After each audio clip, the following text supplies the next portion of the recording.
Principal of the Tribune School, Editor-in-Chief of the Tribune,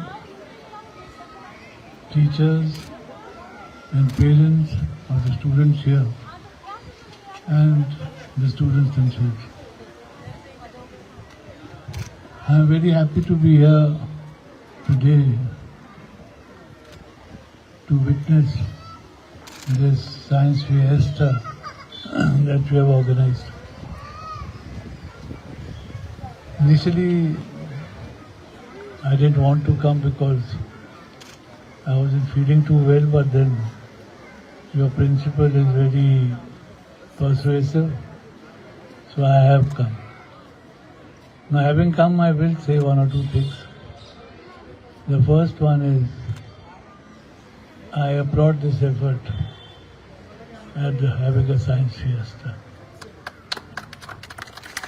But we have to go beyond these occasions and celebrations. Teaching and learning are both very difficult things. Both have to change their methods. I find very little change from my times as a school student to present, because we've all learned to learn by rote, to mug up things, reproduce them in exams, and get good marks. Same thing happened in competitive exams also. And same thing happened when you entered service. Your superiors did not encourage original thinking. They wanted you to follow their footsteps. That is all right for the rules. But you have to be innovative and do something new to improve things. I remember a quotation from someone, I don't know who, that the purpose of education is to make children think for themselves and not to learn to reproduce things. See, that is a given. The collective knowledge of humankind is reproduced in our books and in our teaching. But if our children learn to think for themselves and do something on their own, that is what is most important.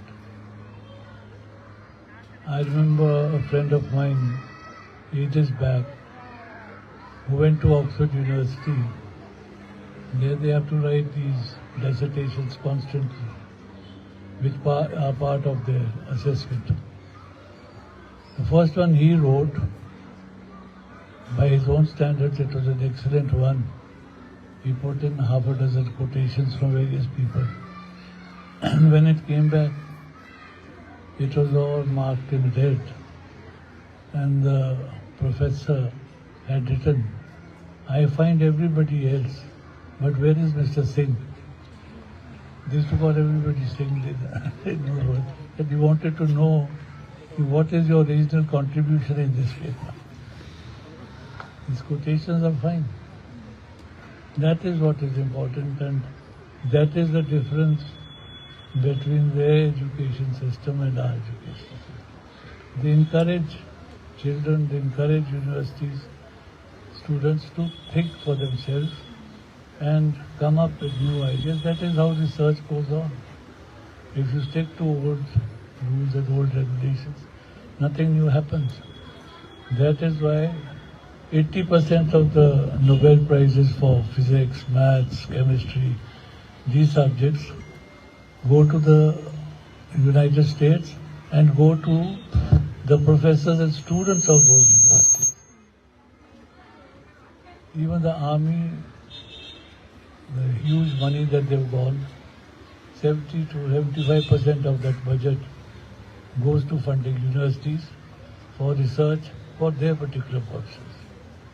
And the rest, of course, the universities are very, very heavily funded, though they've been in trouble since Trump came the second time. He's been trying to kill the universities by killing their innovative spirit. That will not happen. So in brief, if India has to go ahead, we have to open our minds to all the winds that blow, the north, the south, the east, the west. our past was great, but then it is not a must that we be bound by our past. Our past can inspire us to do things, but we have to look at the present and look ahead. Research can be carried out in our schools and in our universities if we encourage the idea of thinking for yourself. If research is not encouraged, we will be stuck in the same route. And as of today, everybody wants a government job. Why? Because it takes 1 or 2 exams and then you get the job, and there is nothing after that.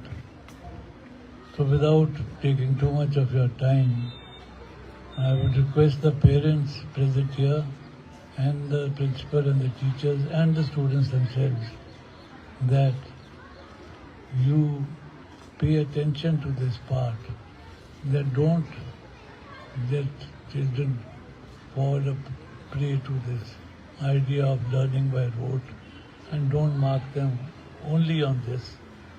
Give some space to their original thinking also.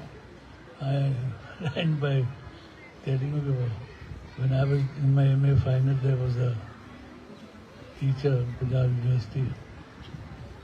He was a good teacher, but he used to teach from notes which he probably had from Government College Lahore. And if you asked a question, he would close. Those who knew the procedure, of course, didn't ask questions. If somebody did ask a question, he closed the notebook, walk out of the room saying that you have broken the chain of my thought. So let us break these chains of thought and start thinking. India is a great country, it can be made much greater. If you or the children learn to, and you the educationists, learn to think for yourselves. Research has been carried out by 17, 18-year-old boys. Some of the biggest multinationals in America have been done by children who dropped out from Stanford University and worked in garages at their homes and produced the most marvelous things. Einstein was a dropout. Of course, there are others who went through the regular thing. But they thought for themselves, and in those thoughts, they built new things. And today, so much is happening on these frontiers. And our editor-in-chief is present here.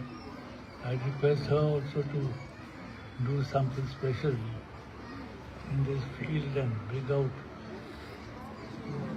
the differences between our educational system and maybe not the differences, but in which direction we should go from here. I know our general manager goes around collecting teachers, but that purpose is different.